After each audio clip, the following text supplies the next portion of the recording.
Yuk John. Mekaira mulai melangkah meninggalkan kedua orang tuanya. John menyusul setelah memberi salam lewat isyarat gerakan tubuh pada pasangan suami istri tersebut. Begitupun Samuel ikut membuntuti Mekaira setelah berpamitan. Mekaira sudah berada di luar pagar berdiri di antara kedua mobil yang terparkir. Ayo, pinta John agar Mekaira mengikutinya ke mobil hitam miliknya. Oh iya. Dengan nurut Mekaira hendak berjalan mengikuti ke arah mobil hitam, namun tiba-tiba Samuel meraih sebelah tangan Mekaira sehingga pergerakannya terhenti. Terhenyak Mekaira menoleh. Kita satu gedung, kamu akan ikut denganku bukan dengan dia, kata Samuel sedikit menarik tangan tersebut sehingga Mekaira ketarik ke sebelahnya. Tapi saya... Belum juga ucapan bantahan Mekaira terselesaikan. John dengan gerakan cepat memegang bahu Mekaira dan menariknya sehingga gadis itu kini berpindah tempat berada di sisinya. Biar aku yang mengantar wanitaku, kata John tegas. Decih sinis dari Samuel menatap kesal pada pria yang sedang menatapnya dingin dan tajam. Dia bukan wanitamu, Kak. Jangan sok menguasai seakan dia milikmu. Yang ditanggapi keterdiaman John hanya tatapan dingin dan tajam terpancar darinya berbicara. Mekaira yang berada di tengah-tengah tatapan sengit dan ketegangan dua bersaudara itu. Dia merasa tertekan kebingungan menatap keduanya. Kenapa aku merasa mereka tak akur ya? Padahal mereka adik sepupuan. Batin Mekaira keheranan. Jangan pedulikan dia. John berbalik sambil menarik tangan Mekaira yang sedari tadi digenggamnya. Hah? Iya, dengan pasrah Mekaira yang ketarik mengikuti John. John membuka pintu mobil untuk penumpang depan. Masuklah, titahnya. Sejenak Mekaira melirik Samuel yang masih berdiri di tempat semula masih memandanginya dengan tatapan tak terbaca. Aira, peringatan John membuat Mekaira tersentak. Iya.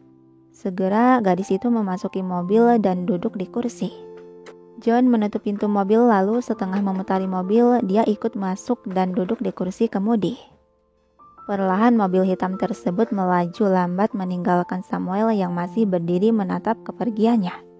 Tangan Samuel meremet terkepal kuat menatap tajam pada mobil hitam yang mulai menjauh itu. Geraham dia sedikit mengkerat geram lalu menghembuskan napas kasar tersenyum kecut. Kali ini aku mengalah darimu, tapi tidak untuk lain kali, karena dia akan tetap menjadi gadisku. Gumam Samuel kemudian ikut berbalik memasuki mobil miliknya meninggalkan rumah berlantai 2 itu. Dua pasang mata dari sepasang suami istri yang masih berada di teras rumah menyaksikan kejadian tersebut. Pah, Ibu Sarah menarik sebelah tangan sang suami. Iya, kenapa mah? Anak kita kan tunangan dengan Nak Samuel. Kenapa dia malah memilih berangkat sama temannya dibandingkan sama calonnya? Ya, walaupun Mama juga menyukai Nak Jonathan yang tampan itu sih. Bingung Ibu Sarah yang belum tahu menahu soal pembatalan pertunangan Mekaira. Pak Randy tersenyum merangkul bahu istrinya. Maaf Papa belum bilang ke Mama, sekarang kita ke dalam dulu. Akan Papa ceritakan yang sebenarnya. Ada apa sih, Pak?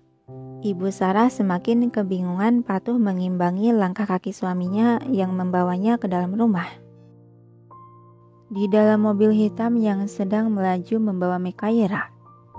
Keheningan masih menguasai suasana dalam mobil tersebut.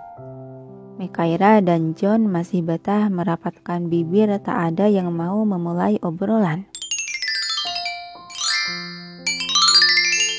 Sebuah suara ponsel yang nyaring memecah keheningan membuat Mekaira tersentak bergerak mengambil ponsel miliknya dari dalam tas lempang.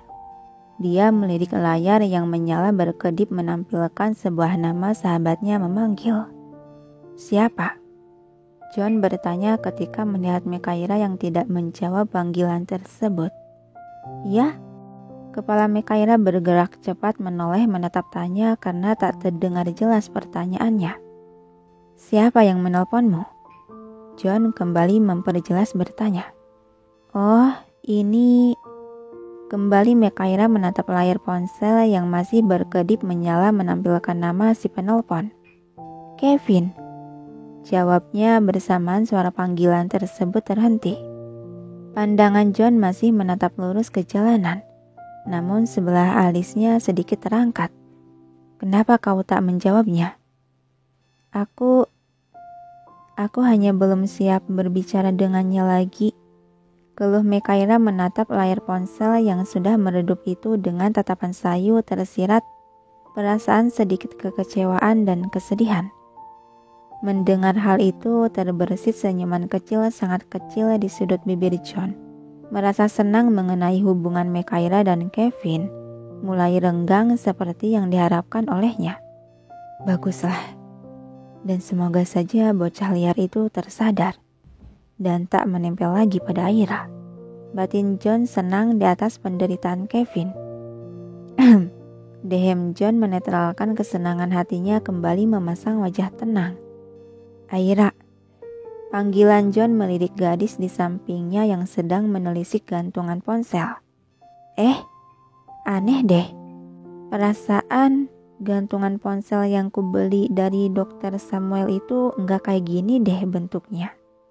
Bingung Mekaira masih menganggap kejadian semalam itu hanya sebuah mimpi belaka. Alis John berkerut tanya memperhatikan gadis tersebut. Aira, apa kau... Ini kan gantungan ponsel yang John berikan di dalam mimpiku. Oceh terkejut Mekaira menatap gantungan ponsel tersebut dengan mata terbelalak merasa yakin bahwa kejadian semalam hanyalah mimpi. Hah? Bingung John tak menyangka bahwa pernyataannya semalam tak dianggap oleh Mekaira. Apa yang dia katakan? Apa dia tak ingat kejadian semalam? Batin John heran. Aira. Mekaira yang masih asik mengamati gantungan ponsel tersebut menyahuti seadanya. Iya John. Semalam kau pulang dengan siapa? Pandangan Mekaira teralihkan menoleh ke John. Apaan sih John?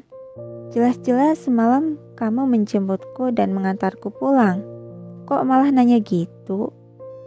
Dia ingat aku menjemputnya. Senang John karena ada kemungkinan Mekaira ingat dengan pernyataannya. Pandangan John tetap lurus menatap pada jalanan. Apa kau ingat dengan yang kukatakan semalam? Seketika Mekaira terdiam mengingat-ingat kejadian semalam yang dia ingat hanya sebatas John menjemputnya. Sedangkan kejadian selebihnya dia anggap adalah sebuah mimpi. Perkataan yang mana ya? Saking senangnya aku dengan mimpi itu sampai aku lupa. Semalam dia mengatakan apa ya? Tapi kalau diingat-ingat, aku juga tak begitu ingat. Terakhir menutup mata, hanya tahu-tahu sudah bangun tidur dan memimpikan John yang...